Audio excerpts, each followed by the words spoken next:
Bonjour, je m'appelle Claire Sévrac. J'ai écrit il y a quelques années un livre qui s'appelle Le complot mondial contre la santé. J'ai ensuite écrit un livre avec Sylvie Simon qui s'appelle La coupe est pleine, nos enfants sont plus précieux que le CAC 40. J'ai fait avant, alors comment j'en suis arrivée là, parce que c'est souvent la question qu'on me pose. En fait, j'ai été dans la musique, j'ai écrit des chansons pendant des années, principalement aux États-Unis pour plein d'artistes très connus. Et j'étais comme tout le monde, je voyais bien qu'il y avait des scandales dans la santé et tout, mais bon, après je revenais en studio faire mes petites musiques et voilà. Et puis un jour, je me suis fait vacciner. J'ai fait vacciner des gens de ma famille contre l'hépatite B parce que je suis rentrée en France et il y avait une énorme campagne sur l'hépatite B. Et je me suis dit, moi, je vais être une bonne mère et voilà, je vais faire ce qu'il faut. Et après, je me suis rendu compte que quand je suis revenue aux États-Unis, quelque temps après, je me suis rendu compte qu'il y avait des class action et que les gens se regroupaient et qu'il y avait des tas de problèmes avec ce vaccin. Et donc, effectivement, j'ai prié très fort que je sois pas la cause de maladies ou de choses terribles dans ma famille. Euh, et bon, apparemment, ça s'est plutôt pas mal passé pour nous, mais en tout cas j'étais dans une colère noire parce que si on m'avait dit moi Basque et Bélier que j'étais manipulée, j'aurais rigolé. En fait, j'étais comme tout le monde, extrêmement manipulée par ce que je voyais à la télé et que je prenais pour de l'info, alors que c'était de l'intox. Et je me suis juré ce jour-là, je me suis dit comment on peut être aussi bête. C'est-à-dire ils me disent quelque chose et je cours le faire. Et j'ai dit plus jamais je n'écouterai ce qu'ils disent et je me ferai ma propre idée avant de savoir ce que je dois faire ou pas. Donc quand il y a eu quand ils ont commencé leur campagne sur le H1N1, je suis allée regarder pour moi et ma famille ce qu'il fallait faire. Et là je suis tombée sur des trucs que j'aurais jamais imaginé que ça puisse exister, des conflits d'intérêts, des trucs Baxter qui avait déposé le brevet du vaccin un an avant, enfin des trucs hallucinants, le fait qu'ils aient voté l'impunité des labos pour au cas où il y aurait des effets secondaires, enfin bref. Et donc voilà, j'ai commencé mon enquête comme ça, et après j'ai trouvé des trucs tellement horribles que je me suis dit mais est-ce que c'est uniquement avec ce vaccin? Je suis allée voir des experts qui me paraissaient honnêtes aux États-Unis et ici. Et puis après j'ai regardé si ça s'était passé comme ça avant dans l'histoire, si c'était que pour ce vaccin-là ou pour d'autres. Et plus je tirais le fil d'Ariane, et plus je trouvais des trucs monstrueux. Et donc voilà, donc j'ai décidé d'en faire un livre. Après je me suis intéressée à la nourriture et ainsi de suite. Donc voilà comment j'en suis arrivée là. Et après, ben je vais vous le raconter. Alors je viens de sortir un livre qui s'appelle La guerre secrète contre les peuples. En fait, j'ai mis 3 ans à l'écrire parce que c'est très compliqué et que ce que j'ai découvert est tellement horrible qu'on a un peu de mal à croire que c'est vrai. D'ailleurs, c'est John Edgar Hoover, qui était le patron du FBI, qui disait que l'individu est placé devant une conspiration tellement grande qu'il a du mal à admettre que ça existe. En fait, moi j'ai été élevée à la campagne, donc je regarde souvent le ciel, contrairement à beaucoup de gens maintenant qui regardent leur iPhone et leur tablette et le match de foot à la télé. Moi, j'ai été élevée à regarder les étoiles, ce qui se passait là-haut, quoi. Et donc, ça fait un bon moment que je me disais que ce qui se passait était pas normal, que ce qu'on voyait dans le ciel, c'était pas le ciel d'avant, qu'il n'y a plus d'orages comme on les connaissait avant, où on comptait entre le tonnerre et l'éclair pour savoir si l'orage se rapprochait ou si l'orage s'éloignait. Ça n'existe plus. En tout cas, dans la région parisienne, on a de temps en temps 2 coups de tonnerre, mais jamais des orages vraiment. Et donc je me posais beaucoup de questions et je suis tombée un jour dans mes recherches sur un Monsanto qui avait breveté des plantes qui résistaient à l'aluminium. Donc je me suis dit que pourquoi à l'aluminium? Enfin, il n'y a pas de raison de breveter des plantes résistantes à l'aluminium, sauf si on sait qu'on est en train d'en épandre. Et donc ça corroborait ce que je voyais dans plein d'écrits, à savoir que les gens qui faisaient analyser leurs terres dans plein de pays du monde trouvaient des taux d'aluminium absolument gigantesques, c'est-à-dire 63 000 fois plus élevés dans certains endroits, soi-disant purs de la planète, que la dose normale est admise par les normes de sécurité. Et donc j'ai vraiment commencé à enquêter sérieusement et il y a beaucoup de choses qui me sont revenues, c'est-à-dire que j'ai vécu une quinzaine d'années en Californie, j'allais souvent chez les Indiens Navajo et eux me disaient, ils regardaient le ciel et ils me disaient "They spraying us like cockroaches", ils nous pulvérisent comme des cafards. Et je trouvais ça bizarre à l'époque, je me disais peut-être qu'ils ont un peu trop tiré sur le calumet. Je comprenais pas, j'étais pas au courant de tout ça, quoi. Et en fait, en recherchant, je me suis rendu compte là que c'est vrai, il y a des épandages sur nos têtes constants depuis au moins 50 ou 60 ans quand on retrouve les documents. Et donc, pour expliquer aux gens qui ne savent pas ce que c'est, on nous dit que ce sont les avions de ligne qui laissent des traces dans le ciel. Il y a effectivement certains avions de ligne qui laissent certaines traces dans le ciel, mais ça n'a rien à voir. C'est-à-dire qu'un avion de ligne normal qui laisse une trace, au fur et à mesure que le nez de l'avion avance, la trace s'enlève, enfin disparaît derrière. Dans le phénomène de ce qu'on appelle chemtrails, c'est-à-dire chemical trails, les traces chimiques, on voit bien l'avion, on voit une trace qui est beaucoup plus longue que normale et qui ne disparaît pas au fur et à mesure que l'avion avance, mais qui se désintègre et qui touche les traces d'à côté. Parce qu'en fait, ce qui se passe maintenant, si vous regardez le ciel quand il fait beau, quand le ciel est bleu, au bout d'un certain temps, un jour, 2 jours, une demi-journée, le lendemain matin, vous voyez les avions arriver en escadrille, c'est-à-dire ils arrivent et ils quadrillent carrément le ciel à angle droit. Donc déjà, c'est pas normal, puisqu'on n'a jamais vu, enfin moi j'ai habité à Los Angeles justement, dans les collines où on voyait très bien l'aéroport, et les avions décollent tous dans le même sens et atterrissent tous dans le même sens. Ils se croisent pas, ils font pas du gymkhana au-dessus de nos têtes, quoi. Donc ça c'est déjà anormal. Et ces traînées dans s'agglomèrent entre elles et forment un couvercle. C'est ce qui fait qu'on ne voit plus le ciel avec les nuages qui arrivent, ce qui faisait dire à nos grands-parents « Tiens, il va y avoir orage » ou « Tiens, il va grêler » ou « Il va neiger ».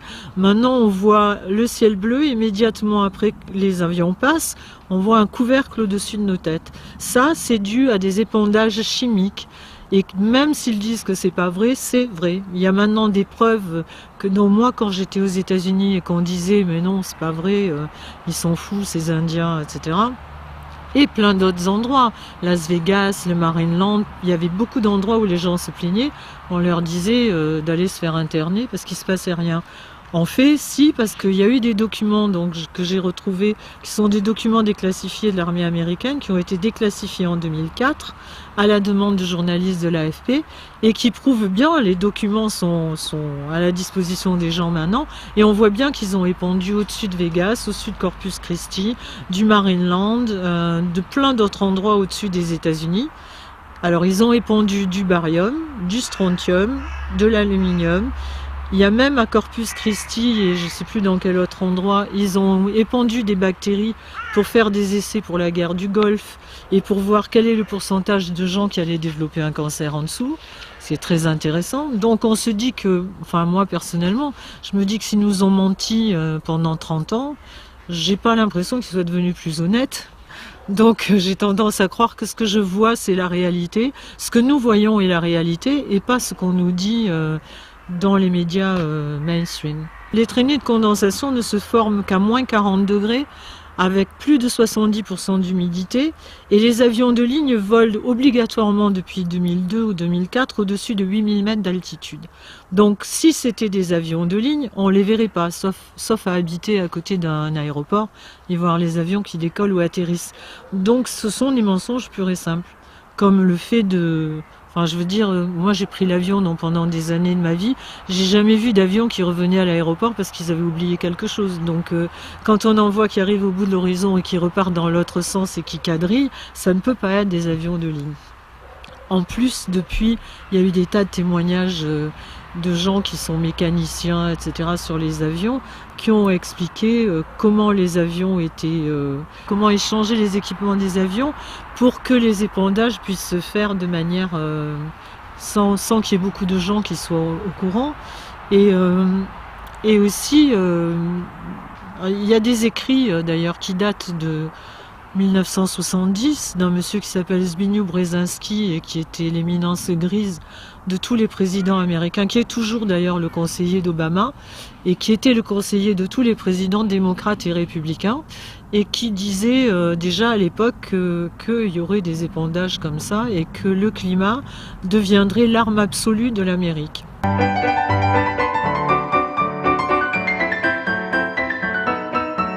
Quand on enquête un peu, on se rend compte aussi que enfin Monsanto dont je parlais tout à l'heure, c'est très bizarre, mais bon, en fait la plupart des brevets, et il y en a des centaines et des centaines qui ont été déposés sur les épandages, on s'aperçoit qu'ils affinent vraiment la technique. C'est d'abord comment épandre, ensuite comment épandre pour que les épandages soient, qu'il n'y ait pas beaucoup de gens qui soient au courant, et que ça puisse se faire de façon discrète. Ensuite, comment les épandages pouvaient se faire en suivant l'angle des ailes pour que d'en bas on puisse les confondre avec les fumées des réacteurs. Enfin, et justement, ayant vécu aux États-Unis où par exemple, les Français, on a la particularité de déposer des brevets de trucs extraordinaires qui ne servent à rien, mais qui sont géniaux. Les Américains, c'est pas du tout ça. Quand ils inventent toujours le petit truc qui manque pour faire du fric et pour avoir du succès tout de suite. Donc je vois mal les Américains déposer des centaines et des centaines de brevets pour un truc qui n'a aucune application. Et en plus de ça, quand on regarde à qui appartiennent les brevets, on s'aperçoit qu'au bout d'un certain nombre d'années, tous les brevets sont récupérés par une ou deux sociétés qui sont proches de certaines personnes que tout le monde connaît et qui ont tous les brevets, c'est-à-dire ils ont les brevets sur les épandages, les brevets sur les systèmes de sécurité qui nous entourent, etc.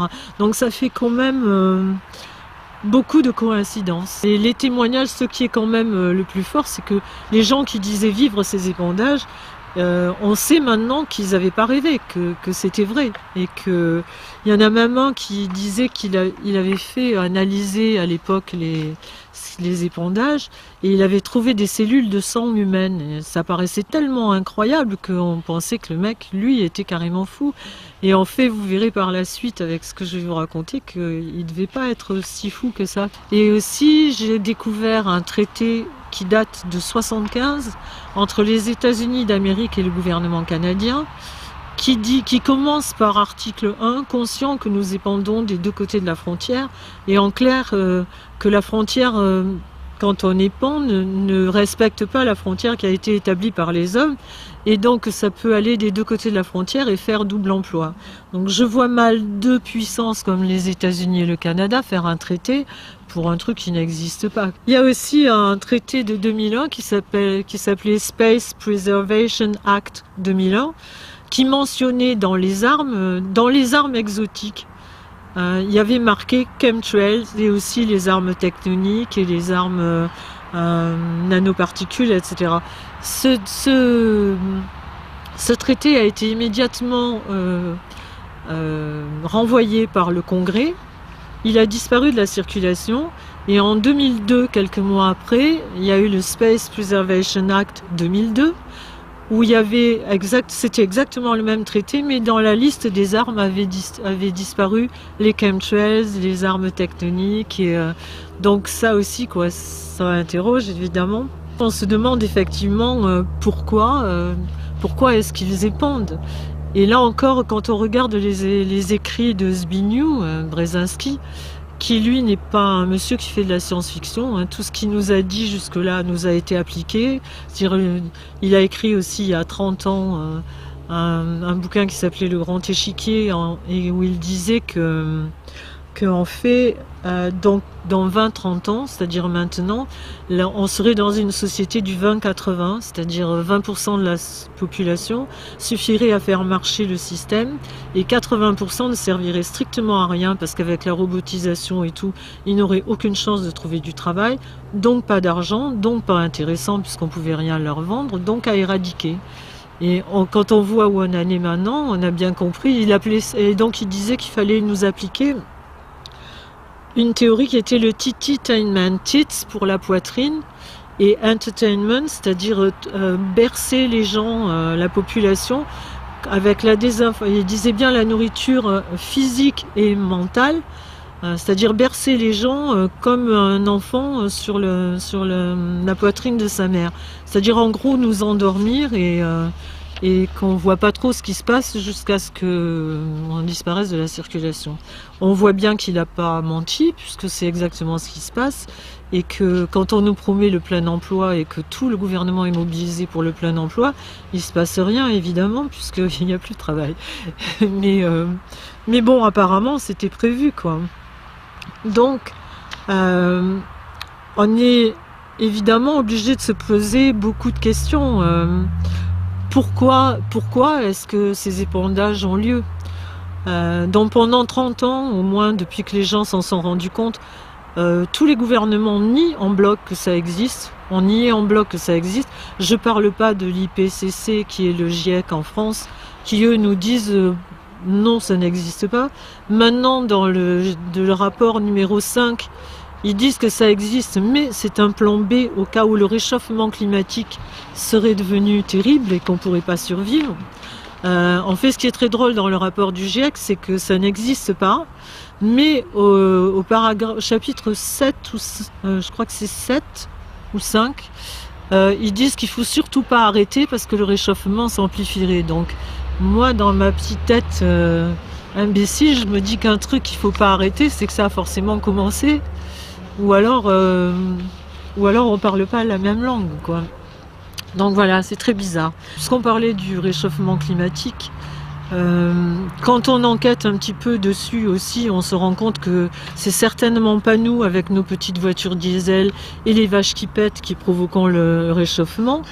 Parce qu'il suffit de regarder juste quelques chiffres, c'est-à-dire l'armée américaine, par exemple, toute seule et en routine, hein, pendant les exercices de guerre, etc., envoie 2,6 milliards de gallons de fuel dans l'atmosphère tous les ans.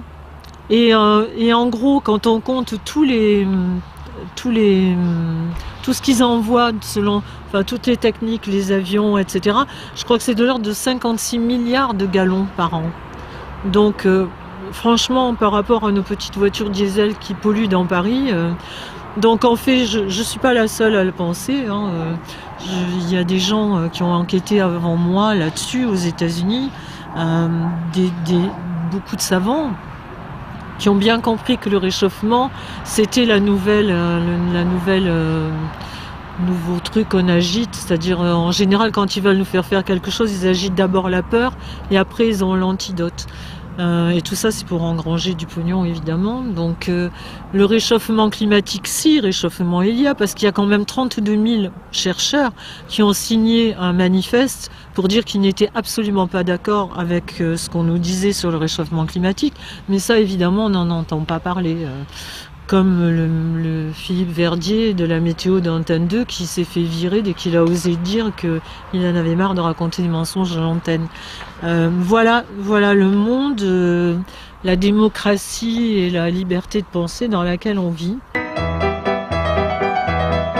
Alors c'est facilement explicable, hein, c'est qu'avant par exemple quand ils avaient un intérêt à implanter les OGM, on nous a dit la nature est mal faite, elle ne pourra jamais nourrir tous les individus qu'il y a sur la Terre. Ok ?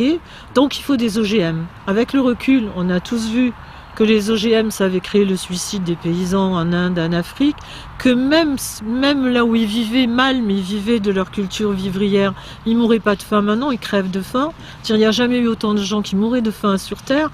Donc c'était un énorme mensonge. Comme il était vanté, maintenant on nous dit plus d'ailleurs, si vous remarquez, que la planète ne peut plus nourrir ces individus. Maintenant, on nous dit vous êtes trop nombreux à respirer, donc vous polluez, donc il va falloir faire quelque chose. Ok. D'ailleurs, il y a Bill Gates qui a fait une superbe équation que je vous invite à aller regarder. Tapez Bill Gates vaccin CO2 et vous allez voir une vidéo où il dit face caméra que en fait il y a une équation qui fait CO2 égale people pour les gens plus service plus le nombre de CO2 et il dit textuellement face à la caméra qu'on est trop nombreux sur Terre, qu'un de ces nombres va devoir devenir proche de zéro Et évidemment, tous ces petits copains se marrent parce qu'ils ont tous compris que le numéro qui allait devenir proche de zéro, c'était les gens et pas le CO2. Et donc en fait, il dit, même avec les nouveaux systèmes de santé et avec les vaccinations, on ne pourra pas descendre le nombre d'humains sur Terre de plus à 10 à 15%. Ça fait quand même réfléchir sur ce qu'ils font avec les vaccinations. Et en plus, quand on regarde son copain Al Gore, qui lui, depuis qu'il a quitté le gouvernement américain, s'est fait des rodoudous d'un or en parcourant la planète et en dénonçant le CO2 comme le truc le plus terrible qui pouvait nous arriver, en fait, on se rend compte qu'il est parti du gouvernement américain avec $1 million d'actifs. Maintenant, il vient d'investir 35 millions de dollars dans une société avec un des patrons des nouvelles technologies. Et il vient de créer surtout un truc génial qui est la première bourse carbone. C'est-à-dire que lui qui dit qu'il faut arrêter qu'il faudrait arrêter tout carbone et évidemment, et même respirer, quoi, parce que on commence à être embarrassant. Lui, il a créé une bourse au carbone, c'est-à-dire que, par exemple, une société, selon ce qu'elle fait, aura un bon pour dépenser 500, je dis n'importe quoi, mais 500 tonnes de carbone, l'autre aura 10 tonnes, etc. Celui qui dépense pas le crédit qui lui a été alloué, va pouvoir revendre ses bons carbone, et celui qui en a pas assez va pouvoir en acheter. Ce qui laisse bien comprendre que ça va se passer entre les gros, c'est-à-dire plus vous aurez du pognon, plus vous pourrez polluer, puisque vous pourrez non seulement avoir des bons, mais vous les échanger. Ça n'a jamais été une façon d'arrêter le CO2 sur la planète. Et pour cause, puisque quand on regarde bien, le CO2, c'est 0,05% de l'atmosphère. Donc quand on nous raconte que tout est de la faute du CO2, c'est faux. Et deuxièmement, il y a des écrits de Dominique Guillet, qui est le patron de Cocopelli, de plein de gens qui se sont vraiment penchés sur la question. C'est stupide, le carbone, c'est la vie. C'est-à-dire que les arbres adorent le carbone, donc si on est vraiment en danger à cause du carbone, pourquoi est-ce qu'ils vont couper les arbres en Amazonie pour faire des cultures transgéniques? Et du coup, les arbres qui adorent le carbone ne peuvent pas le manger. Enfin, je veux dire, rien, ça, comme d'habitude, on marche sur la tête. Sans compter que quand on regarde Al Gore de près, c'est très intéressant. C'est-à-dire, faites ce que je dis et surtout ne faites pas ce que je fais, parce que il est... dans tous les coups fourrés, les mines de charbon, tous les trucs où si vraiment il pensait que la planète est dans un danger aussi énorme, je pense pas qu'il vivrait comme ça, quoi.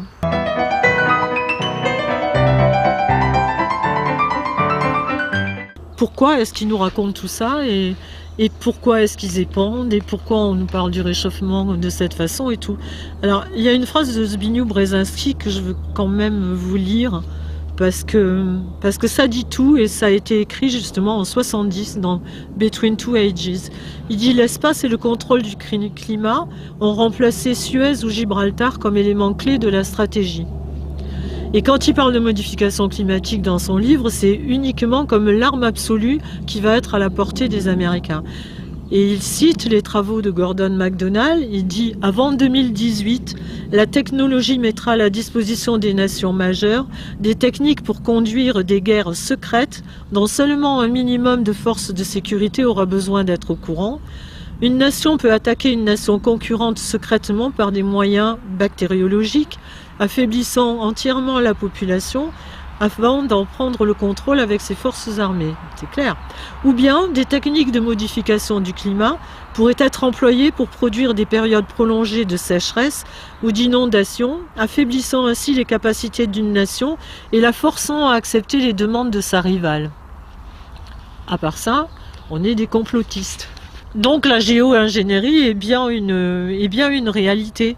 Alors, effectivement, on se rend compte que ça a un sens, c'est-à-dire que au moment où tout est coté en bourse, etc., si par exemple il y a des vins de Bordeaux qui sont une saison extraordinaire, qu'un millésime extraordinaire, et que les Américains ou quelqu'un d'autre aient des récoltes à écouler de Napa Valley ou machin, etc., c'est vrai qu'une petite grêle bien ciblée sur les vignobles 2 mois avant la récolte, ça règle le problème de la concurrence.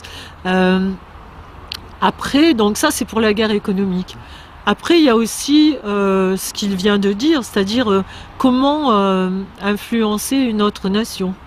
C'est-à-dire que, et il y a plein de témoignages, enfin je ne vais pas vous les dire tout cela, mais il y en a plein dans mon livre. C'est-à-dire qu'il y a plein de pays déjà qui ont porté devant l'ONU le fait qu'on leur volait la pluie, parce qu'il y a ça aussi, il y a l'indépendance alimentaire. C'est-à-dire qu'à partir du moment où plus rien ne va pousser, sauf les plantes résistantes à l'aluminium, non seulement ils vont pouvoir nous vendre que leurs substances merdiques, c'est vraiment néfaste pour nous, et on ne pourra pas refuser parce que sinon on va mourir de faim, mais ils peuvent aussi nous affamer parce que toutes les semences, les séquences ADN des semences, à part Cocopelli justement et 2 ou 3 qui gardent les semences anciennes et qui sont emmerdées comme c'est pas possible, les semences, toutes les séquences ADN de toutes les semences du monde sont dans un coffre-fort en Alaska qui appartient aux mêmes, c'est-à-dire à Bill Gates, Rockefeller, Syngenta, Bayer, enfin que des gens qui veulent notre bien.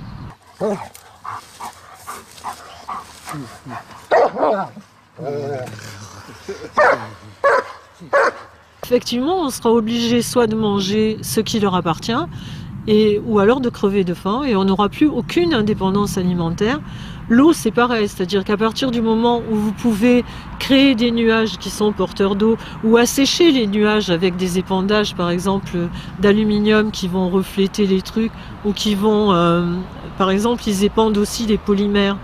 Les polymères, ça absorbe l'eau, donc ça permet de ne pas faire pleuvoir à un endroit et de porter la pluie ailleurs. C'est-à-dire que ces gens-là pourront aussi décider qui va crever de soif et qui va boire.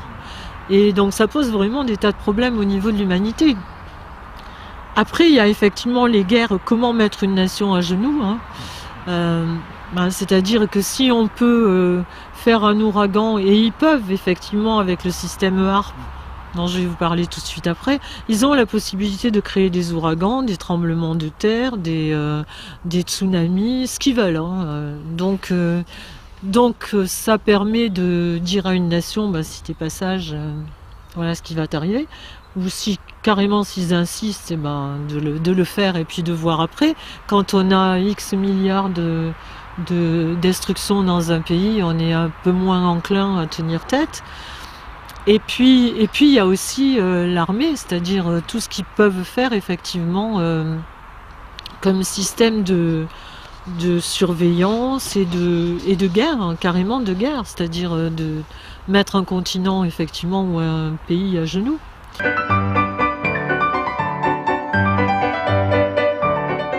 Quelle incidence ça a pour nous aussi, en plus de tout ça, c'est que ce qu'ils épandent est vraiment pas bon pour nous. Tout le monde sait que l'aluminium, maintenant, tout le monde sait que l'aluminium est nocif.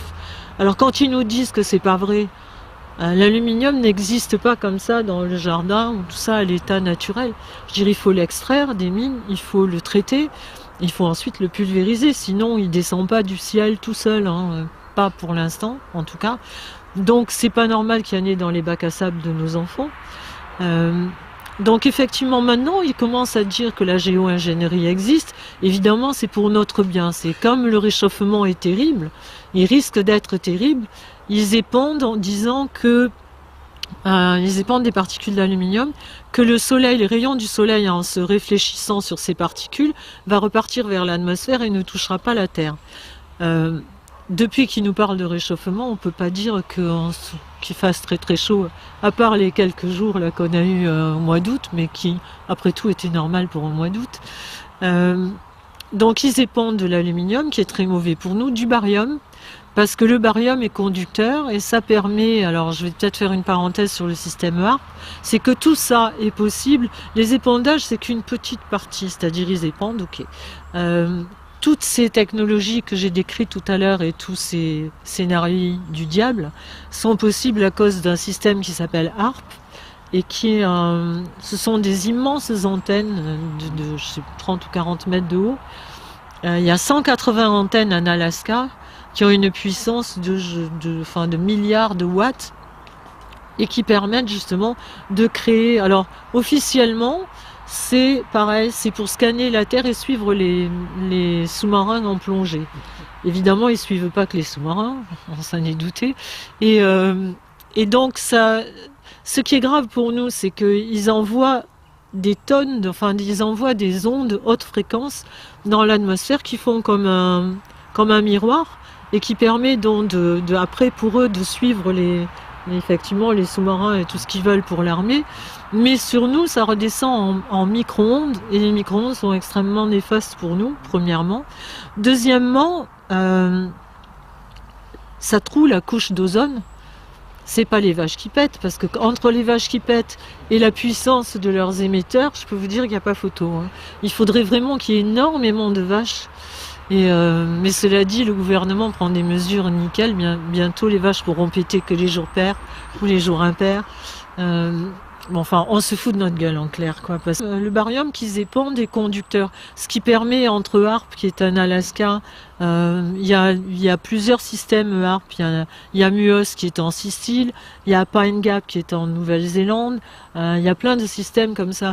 Et en fait, c'est ce qui permet, avec leurs épandages d'ondes, de barium, de conduire les ondes. C'est-à-dire qu'ils n'ont pas de trou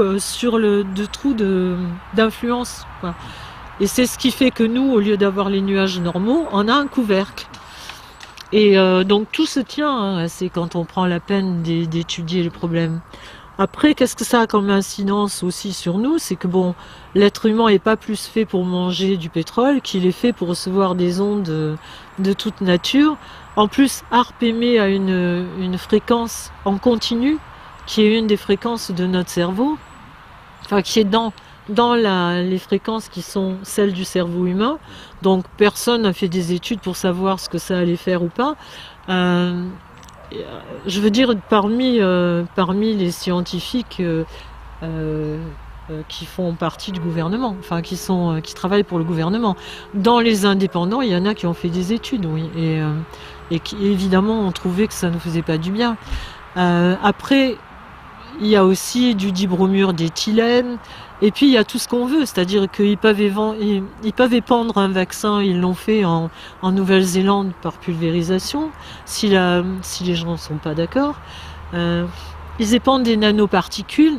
Il y a un médecin aux États-Unis qui s'appelle le docteur Hildegard Steininger, qui travaille avec tout un tas d'autres scientifiques sur les nanoparticules et les épandages de nanoparticules, et qui a fait des tas d'analyses sur les retombées des chemtrails et aussi sur les gens qui développent une maladie qui s'appelle la maladie des morgelons, qui est une maladie qui fait des trous dans la peau, et par ces trous, ça saigne pas, ce sont des trous par lesquels s'échappent des fils de polymère qui poussent et qui sortent comme ça de votre peau. Alors ça, c'est comme les effets secondaires des vaccins. La réponse officielle, c'est ces gens sont fous, ils imaginent qu'ils ont des bêtes sous la peau, mais il ne se passe rien. Or, quand ils ont fait analyser les fils de polymère de milliers de personnes, ils les ont comparés aux fichiers du FBI qui contient 900 fibres. Aucune de ces 900 fibres n'a la même composition que les fils de polymère qui sortent des gens qui ont cette maladie. Et en fait, le docteur Steininger a mis à jour que c'était des nanoparticules, que c'était l'exposition aux nanoparticules qui déclenchait cette maladie. Et les gens dont on a fait une biopsie de la maladie des morgelons et certains résidus de chemtrail montrent que ces nanoparticules en fait s'auto-assemblent et s'auto-dupliquent à l'intérieur de nous. Évidemment, elles sont aussi programmables à distance. Donc ça, a rajouté aux puces RFID qui rêvent de nous implanter pour tout un tas de bonnes raisons, évidemment, fait que bon, ça fait beaucoup de coïncidences pour des gens qui nous veulent du bien. Comment se prévenir de ça? Je sais pas. Honnêtement, à part la prière, je vois pas grand-chose. Personnellement, je trouve que j'ai mis beaucoup de temps à écrire ce livre parce que c'était tellement lourd de voir que, en fait, comme on dit dans l'armée américaine, une fois c'est un hasard, deux fois c'est une coïncidence, trois fois c'est un complot. Et quand on voit des gens avec autant d'acharnement faire tout ce qui nous fait du mal, c'est-à-dire ils n'étaient pas obligés de choisir les micro-ondes, ils auraient pu choisir une autre gamme d'ondes, puisqu'ils savaient au départ les micro-ondes ont été inventés avec les systèmes radars de l'armée, qu'ils ont abandonné parce que ça faisait trop de dégâts autour d'eux. Donc ils savaient très bien ce qu'ils faisaient en mettant les micro-ondes. Donc, quand on voit autant d'acharnement à nous rendre, enfin, à nous faire du mal, personnellement, je veux dire, moi j'ai été élevée dans la religion catholique, vraiment, vraiment, mais après, j'ai un peu laissé tomber, enfin, je veux dire, j'ai pas laissé tomber Dieu, jamais, mais j'ai laissé tomber le fait d'aller à l'église, voilà. Et ben, quand je vois ça, je veux dire, je me dis qu'effectivement, Dieu existe, parce que ça m'a permis de mettre un nom sur le diable. Parce qu'au catéchisme, ça reste toujours très virtuel, quoi. On voit pas Satan comme ça. Et ben là, oui, si, on le voit, parce que c'est pas possible, quoi. C'est pas possible que ces gens-là se lèvent le matin avec la seule intention de nuire à l'humanité. C'est-à-dire qu'ils ont tout détruit. Ils ont détruit les animaux, enfin, ils ont détruit déjà toute la terre, les animaux, les insectes. J'ai lu l'autre jour, il y a entre 200 et 400 espèces animales et végétales qui disparaissent tous les jours de la planète. C'est-à-dire qu'ils nous ont dit, déjà pour nous, ils nous disent que la création, c'est de la merde, parce que le corps humain n'est pas capable de se défendre, il faut se faire vacciner à tout prix. C'est pas vrai, le corps humain a un système immunitaire, et si on n'était pas nourri avec des résidus de pétrole comme ils nous font en ce moment, le système immunitaire marcherait et les gens n'auraient pas de maladies chroniques comme avant. Mais en fait, ils ont tout court-circuité, tout déglingué. Ils ont fait pareil avec les animaux. Ils ont détruit le lien entre la reproduction animale. C'est-à-dire que maintenant, il n'y a plus de reproduction normale. C'est par insémination artificielle, etc. Ça crée d'énormes problèmes. Déjà pour les animaux, on le sait. L'élevage industriel, c'est une aberration. Je veux dire, si on y va une fois, on mange plus jamais de viande de sa vie, c'est clair. Jamais. Et maintenant, ils s'en prennent aux humains. C'est-à-dire que je pense que quand on arrive au bout de ce genre d'enquête, on se dit qu'ils veulent systématiquement couper la reproduction du ventre de la femme. Parce que là, c'est pareil, quand on regarde, il y a premièrement les enfants, il faut les mettre à l'école ou à la garderie ou leur mettre une tétine dans la bouche pour pas qu'ils parlent. Quand une femme accouche, le premier truc qu'on lui dit, c'est mettez-lui une tétine, vous serez tranquille. Mais depuis quand on a des enfants pour être tranquille, déjà? Enfin, je veux dire, c'est ce qui fait qu'à 5 ans, ils font encore dans leur culotte et ils s'expriment pas. C'est hallucinant quand même. La nourriture, c'est pareil. Il faut plus manger de la nourriture normale, il faut manger des trucs avec des résidus de pétrole, de machin, d'additifs qui sont, enfin, je veux dire, il y a des additifs incroyables. Il y a des additifs à base d'excréments humains. Il y a une société qui fait fortune en ce moment aux États-Unis, qui fait un additif pour faire la gélatine pour les bonbons pour enfants, avec les résidus avec les reins, ils vont récolter les fœtus de femmes qui avortent, et ils prennent attendez, quoi, je veux dire, où on va, quoi? Qu'est-ce qu'ils vont pas, ils veulent nous vendre absolument tout ce qui est...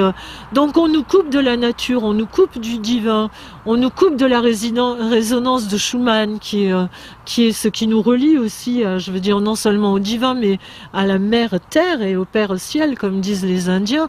Et puis tout est fait, je veux dire, on veut que tout le monde travaille pour que les enfants soient donnés à l'État très très rapidement, pour pouvoir leur faire un lavage de cerveau direct tout petit, et où que l'on regarde, c'est comme le mariage gay. C'est pas parce que notre président tout d'un coup s'est passionné pour le problème des gays. Quand on voit l'état de merde dans lequel est la planète entière et qu'on réalise qu'à la même époque exactement, le monde entier a fait une priorité du mariage gay, c'est quand même hallucinant. Je veux dire, c'est pas le chômage, c'est pas les gens qui meurent, c'est pas les SDF qui sont sur des cartons avec leurs enfants et leurs chiens qui sont à la rue, c'est pas les femmes battues, c'est pas les enfants sous les bombes, c'est le mariage gay. Voilà. Il faut bien qu'il y ait une raison quand même. Quand on regarde la raison, on s'aperçoit que dans le sillage, il y a forcément la GPA. Et d'un autre côté, quand on regarde ils rendent les gens stériles, c'est-à-dire que entre les pesticides, où on voit que les spermatozoïdes, la fécondité des spermatozoïdes a diminué de 30 à 50%, les poissons dans les rivières se féminisent, c'est extraordinaire ça aussi. Donc les femmes avec les ondes, j'ai pas parlé, je suis un peu brouillon, mais c'est tellement énorme. Avec le Wi-Fi par exemple, on sait qu'une femme enceinte, qui ne sait même pas qu'elle est enceinte, c'est-à-dire les 100 premiers jours de la grossesse, si elle s'amuse avec une tablette et du Wi-Fi pendant plusieurs heures, ça irradie immédiatement, c'est le moment où se forment les 400 000 ovocytes dans le fœtus femelle, ça irradie totalement les ovocytes. C'est-à-dire qu'elle a, au bout de 3-4 générations, entre les OGM, les ondes et les pesticides, on va être complètement stérile. C'est-à-dire que quand on voudra un enfant, il faudra effectivement aller le commander au gouvernement et prendre celui qui est en stock. Et de notre côté, quand on regarde où va l'argent de la recherche, parce que la vraie recherche pour nous empêcher d'être malades, ou pour soigner les maladies, ça ne va jamais à ce genre de recherche. L'argent va à la manipulation génétique et à tout ce qui va servir à l'utérus artificiel, c'est-à-dire tout ce qui va sortir la reproduction du ventre de la mère et qui va faire qu'on va fabriquer des enfants dans des utérus artificiels, sur des boîtes, dans des boîtes, sur des rayonnages. Et parallèlement, quand on regarde aussi où va l'argent, elle va dans les recherches sur le transhumanisme. Le transhumanisme, c'est quoi? C'est qu'il y a quelques savants fous, dont un que je vous invite aussi à aller regarder parce qu'il a une tête de malade qui est absolument incroyable, qui s'appelle Kurzweil, qui vient d'être recruté par Google. Et quand on regarde aussi, Google vient d'acheter dans les 4-5 dernières années tout ce qui concerne la manipulation génétique et le transhumanisme. Et le rêve de ces gens-là, c'est que les humains aient un ordinateur qui télécharge le cerveau et un cerveau qui télécharge l'ordinateur et ils pensent que c'est le progrès de l'humanité. C'est-à-dire que les humains ne soient plus des humains. Et d'ailleurs, il y a des documents de la NASA qui existent, internes, donnés à la NSA, etc., à leurs amis des autres boîtes avec lesquelles ils travaillent, où il y a des tableaux où il y a marqué depuis l'origine de l'humanité. Donc il y a d'abord l'homme vit par la cueillette, ensuite par l'agriculture sédentaire, ensuite par l'industrie, et ensuite là on est dans l'ère jusqu'en 2020 des nanotechnologies et biotechnologies, et après 2025 il y a marqué virtuel. Et dans un autre document, l'humain est marqué post-humain. Voilà. Et donc, dans certains documents, ils nous appellent useless eaters, les mangeurs inutiles. Et dans d'autres documents, ils nous appellent post-humains. Voilà les générations qu'on prépare à nos enfants. Si on se bouge pas, quoi, si on fait rien, voilà ce qui va se passer. Donc, d'un côté, les gens vont devenir stériles, et de l'autre, ils vont fabriquer les esclaves dont ils ont besoin. C'est-à-dire, il y aura les élites. Ce que disait Brzezinski il y a 30 ans. D'un côté, 20% de la population qui va être les élites et qui vont, eux, vivre normalement à l'abri. Et de l'autre, les 80 autres pourcents, le pied pour eux, ce serait qu'on soit que 500 millions. C'est-à-dire que 90% dégagent. Et les autres, parce que esclaves ou pas esclaves, il faut les nourrir. Donc le mieux, encore le nec plus ultra pour eux, c'est qu'ils fabriquent juste les esclaves dont ils ont besoin et que voilà, les autres ne servent à rien. Et ces esclaves-là, la manipulation génétique va faire qu'ils vont fabriquer ceux dont ils ont besoin à chaque poste dont ils ont besoin. Mais je veux dire, ces gens-là seront plus des humains, effectivement.